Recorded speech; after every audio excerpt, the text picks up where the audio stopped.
주보와 스크린 앞에 스크린 보시는 것처럼 무엇이 사람을 더럽히는가라고 제목을 정했습니다. 계속해서 고르반 이야기를 하시던 주님은 원래의 문제였던 손 씻는 식사 전에 손을 씻는 정결 예법, 이 문제로 주님이 주제를 다시 가지고 오십니다. 결국 오늘 말씀도 핵심은 그겁니다. 말씀의 본질을 바로 보아야 된다. 주님이 의도하신, 하나님께서 율법으로 제정하신 그 말씀의 원래의 의도를 제대로 살피라는 거죠. 또 인간이 가진 문제의 핵심이 어디서 오느냐, 어디에 있느냐가 오늘 본문의 또 특별히 핵심입니다. 14절부터 16절, 사람을 더럽히는 것이 무엇이라고 주님 말씀하십니까? 사람들은 음식의 문제라고 생각을 했지요. 그러나 주님은 그렇게 보지 않으셨습니다. 마음에 있는 더러운 것 때문에 사람이 더러워지는 거지, 먹는 들어가는 음식 때문에 더러워지는 것이 아니라고 말씀합니다. 더러운 게 뭐냐, 음식이 어떤 거냐, 이것도 사실 인간이 만든 것이지요. 그래서 그 세세한 규정들이 오히려 사람을 더 더럽히는 결과를 가져오고 말았던 상황이 당시에 유대인들의 전통이었습니다. 그래서 예수님은 이런 지적을 분명히 하고 계시는 거지요. 14절부터 말씀하십니다. 무리를 다시 불러 이르시되 너희는 다 내 말을 듣고 깨달아라. 그러니까 하나님의 말씀을 듣고 깨닫는 것이 우선이라는 것을 말씀하시죠. 15절, 무엇이든지 밖에서 사람에게로 들어가는 것은 능히 사람을 더럽게 하지 못하되 오히려 사람 안에서 나오는 것이 사람을 더럽게 한다라고 말씀하지 않습니까? 그러니까 밖에서 들어가는 음식이 아니라 안에서, 그것은 속이 아니라 우리 위장 이게 아니라 그 안에 있는 마음이죠. 마음에서 나오는 것이 사람을 더럽게 한다라고 주님 말씀하시는 겁니다. 그러면서 17절부터 19절에 이 법의 어떤 율법이 원칙적으로 볼 때는 그 유효기간이 구약에서 구약 시대에 적용되던 법이다. 사용 연한이 다 된 법이다라는 것을 주님 말씀하십니다. 그러니까 율법이 아예 의미 없는 건 아니지만 구약의 율법이 여태까지는 유효했는지 몰라도 뭡니까? 예수 그리스도가 오신 다음부터는 주님이 곧 율법이고 말씀이시고 새로운 기준이고 잣대이시기 때문에 이전까지의 것은 이제 효력을 다했다, 그런 말씀을 하시는 거지요.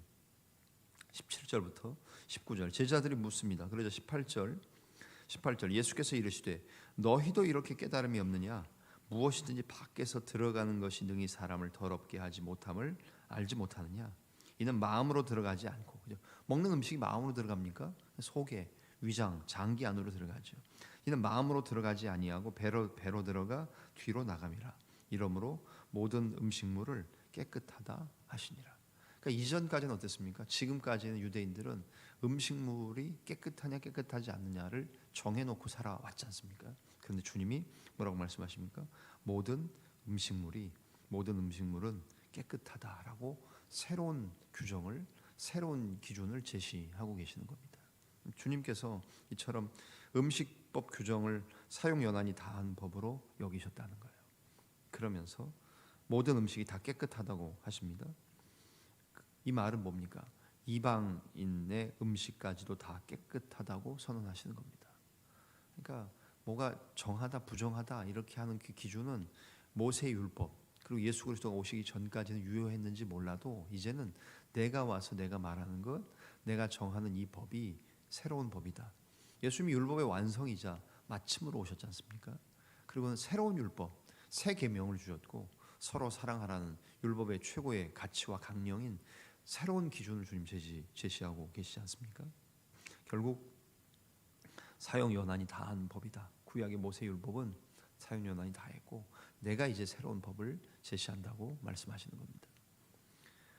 이건 굉장히 중요한 문제였죠. 만약 교회가 오늘날의 구약의 음식법을 준수했다면 우리 못 먹는 거 많지 않습니까? 대표적인 게 뭡니까? 여러분 좋아하시는 순댓국, 돼지고기, 이런 것들, 그죠? 물론 당시의 문화 가운데 있는 것과 오늘 우리의 문화가 좀 다른 부분도 있습니다. 근데 기본적인 거는 그렇죠. 순댓국은 왜 그렇습니까? 핏째 음식을 먹지 말라고 하셨으니까, 생명이 피에 있기 때문이다. 저는 순댓국 먹을 때마다 늘 감사해요. 순대 먹을 때마다 아, 오늘 신약 시대를 살고 있어서 얼마나 감사합니까? 돼지고기는 좀 다른 문제이지요. 당시에 이스라엘 지형에는 돼지가 원래 이스라엘에 토착됐던 풍토 가운데는 돼지가 있지 않았지요. 그 돼지도 역시 다른 나라에서 수입되어져서 다른 나라의 짐승입니다. 그러니까 구약의 율법의 제사를 보면 소, 양, 염소, 비둘기 가지고 드리지 않습니까? 살아있는 동물들은 그거는 뭐 여러분이 아시는지 모르겠습니다. 그 레위기를 보시게 되면 구약의 제사법을 보면 결국에는 이스라엘 백성들 가운데 주변에 있던 동물들, 드리기 쉬운 짐승들이었습니다. 그 당시에 돼지는 결국 이스라엘 주변 국가들에서는 키웠는지 몰라도 이스라엘 땅 안에는 없었던 것입니다. 그러다 보니까 외국에서 들어오다 보니까 이거는 제사 드리기에 적합한 품목도 아닌 거지요. 그런 상황 속에서 주님이 부정하시다.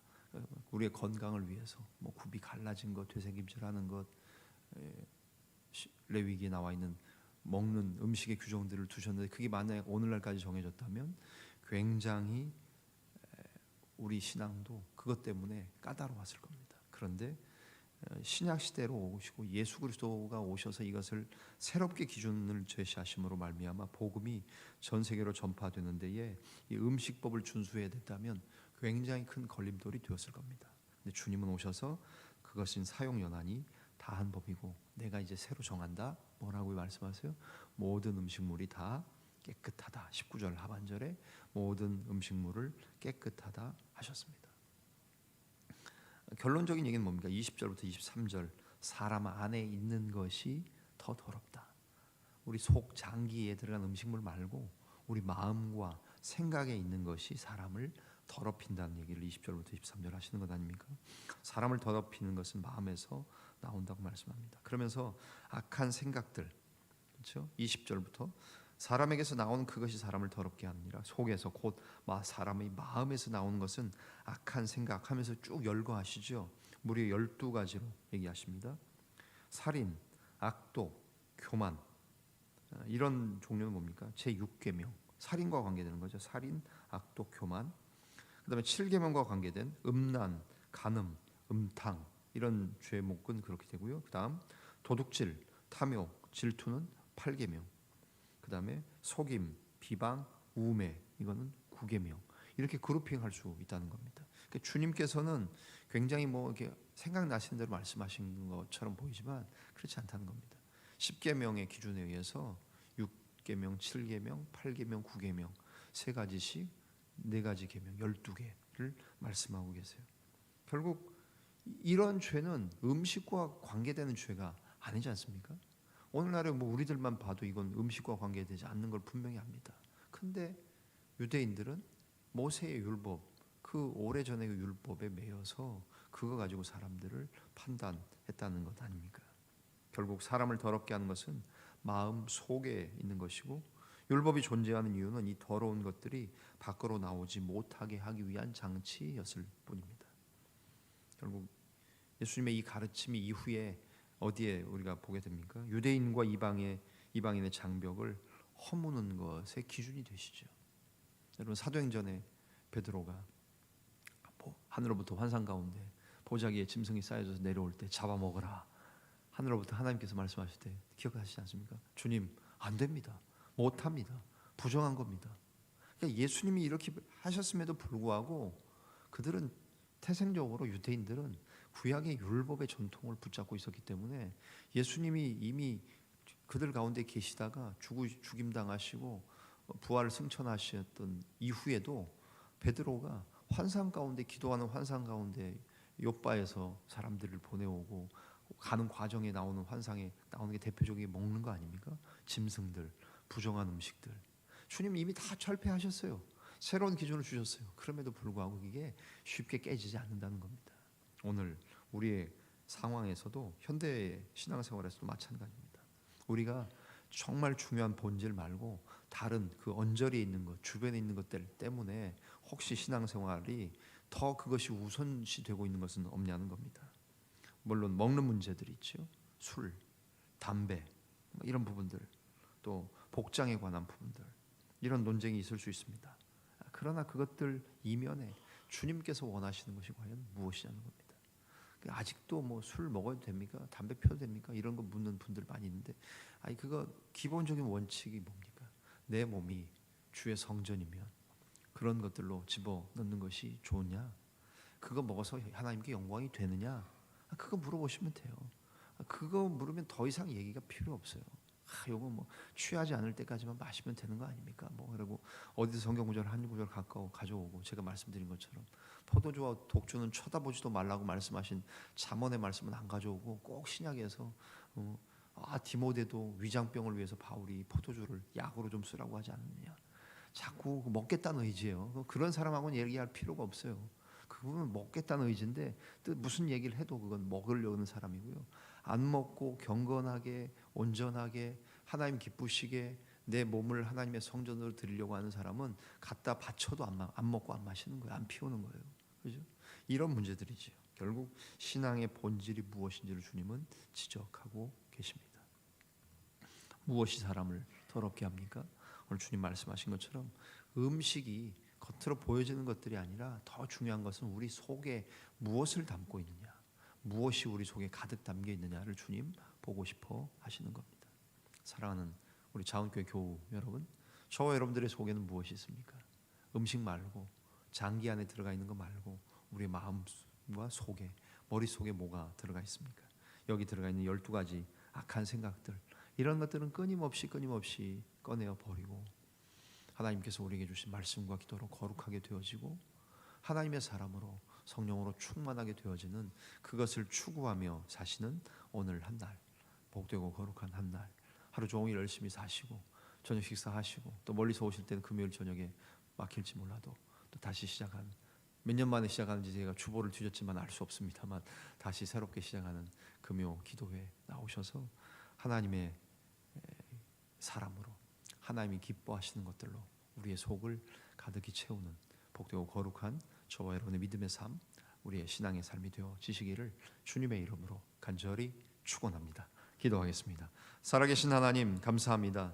무엇이 우리를 더럽히는지 주님 말씀하십니다. 들어가는 음식이 우리를 더럽히는 것이 아니라 우리의 속에, 마음에, 생각 속에 있는 것들이 우리를 더럽힙니다.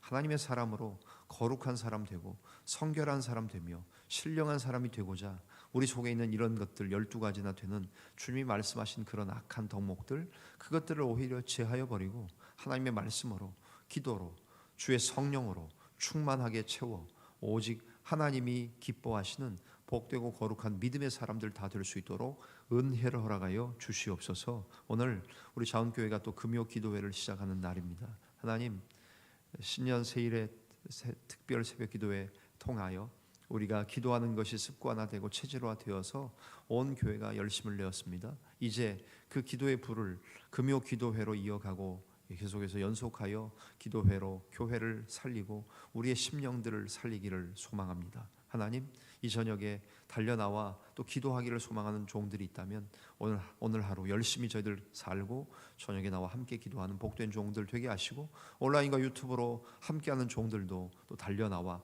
현장에서 온라인으로 기도하는 것도 의미는 있지만 불가피해서 할 수 없는 종들은 하지만 달려올 수 있고 노력과 시간을 들이며 운전해서 원근 각처에서 나와서 함께 현장의 예배당에서 기도하는 그 기도에 동참하는 놀라운 은혜가 있도록 인도하여 주옵소서. 모든 것을 감사하며 고마우신 주님, 예수님의 존귀하신 이름으로 기도하옵나이다. 아멘. 하늘에 계신